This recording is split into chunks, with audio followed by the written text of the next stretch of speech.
Ada yang tahu berapa kapasitas otak kita? Salah satu data nunjukin besarnya itu setara 2,5 juta gigabyte. Gila banget.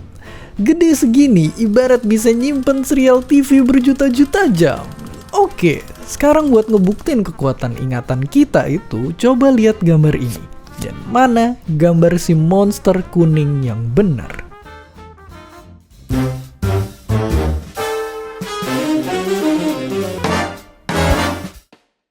Jawabannya adalah yang ini. Oke, apakah kalian salah? Ya, meskipun otak kita super hebat, ternyata nggak semua ingatan kita bisa dipercaya. Kenapa begitu? Simpelnya, bayangin ingatan kita itu bukan rekaman video yang bakal tetap sama kapanpun kita putar. Ingatan yang disimpan otak kita itu bisa jadi berubah. Soalnya, ingatan dipengaruhin sama banyak hal. Jadi misalnya kalau kita nginget kejadian yang buruk, kita cenderung ngebikin ingatan yang salah. Alias ingatan palsu. Dan ternyata orang lain juga bisa mempengaruhi ingatan kita lewat pendapat dan sugesti. Gimana ceritanya?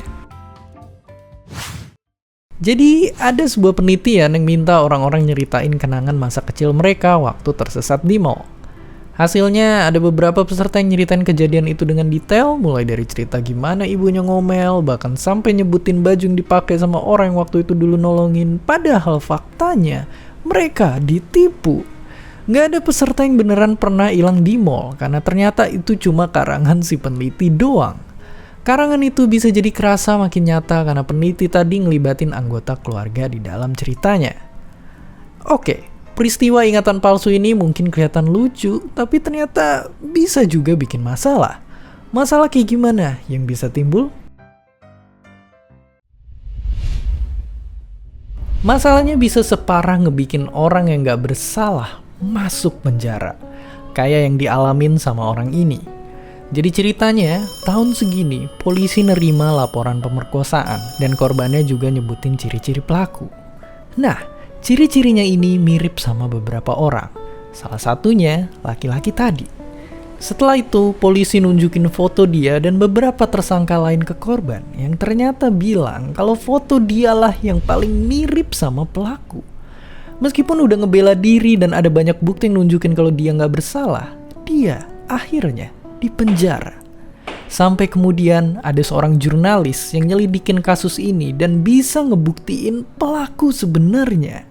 Bahkan penegak hukum sekalipun nggak bisa cuma ngandelin ingatan orang aja buat ngebikin keputusan.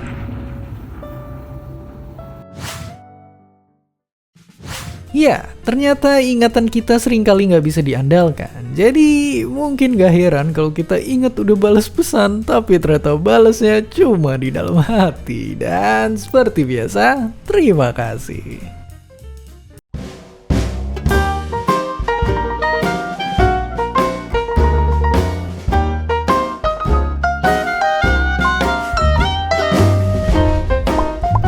Terima kasih udah nonton Kok Bisa. Punya pertanyaan lagi? Tulis aja di kolom komentar di bawah.